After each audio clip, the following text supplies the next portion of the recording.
un autre live tôt le matin. C'est pas facile, hein?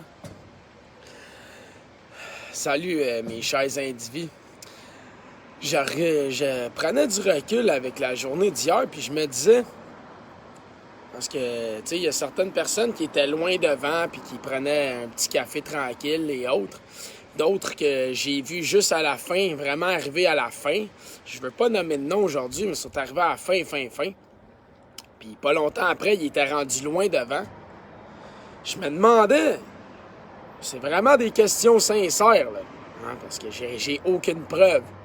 Mais depuis quand que un enfant de 7 ans vole la casquette d'un officier de police à la fin de ce genre de choses? Hein? C'est les quelques mots, il faut faire attention.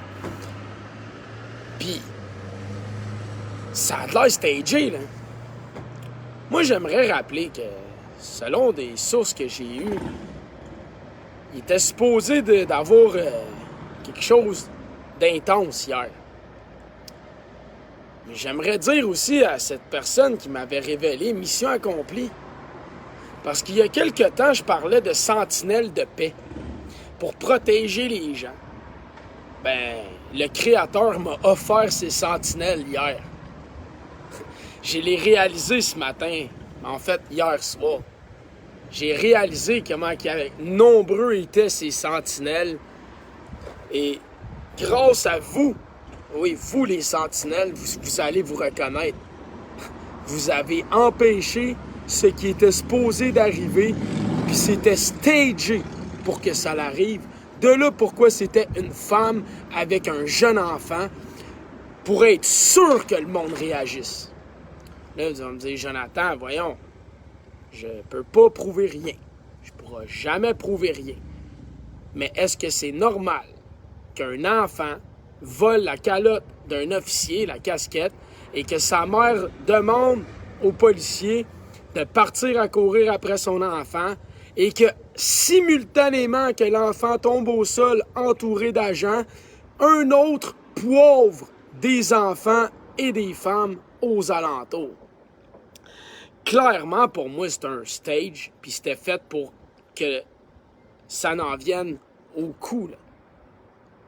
Donc, clairement, ces gens-là, étrangement, que je n'ai pas voulu nommer, qui sont arrivés vers la fin, d'autres ne sont pas venus parce qu'il manquait de sécurité et autres, étaient 1 kilomètre plus loin siroter un café.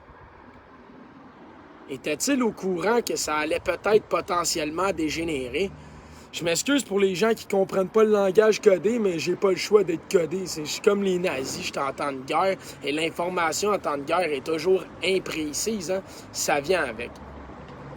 Mais prenez du recul, s'il vous plaît, 2 minutes, puis réalisez la dernière fois que vous avez vu ça quelque part, un enfant qui vole la casquette d'un policier avec sa mère qui dit au policier de courir après ses enfants devant des personnes, hein, des centaines de personnes, et que simultanément qu'ils tombent au sol, on poivre des centaines d'innocents autour qui mènent à une révolte qui a presque conduit indirectement à un affrontement avec les agents de la paix.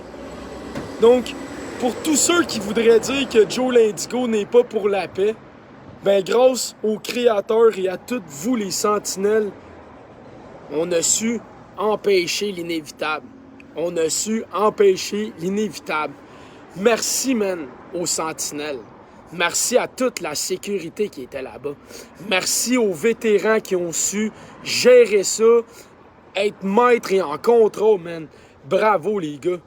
Vous avez sauvé ça, puis pas à peu près, man. Je vous félicite.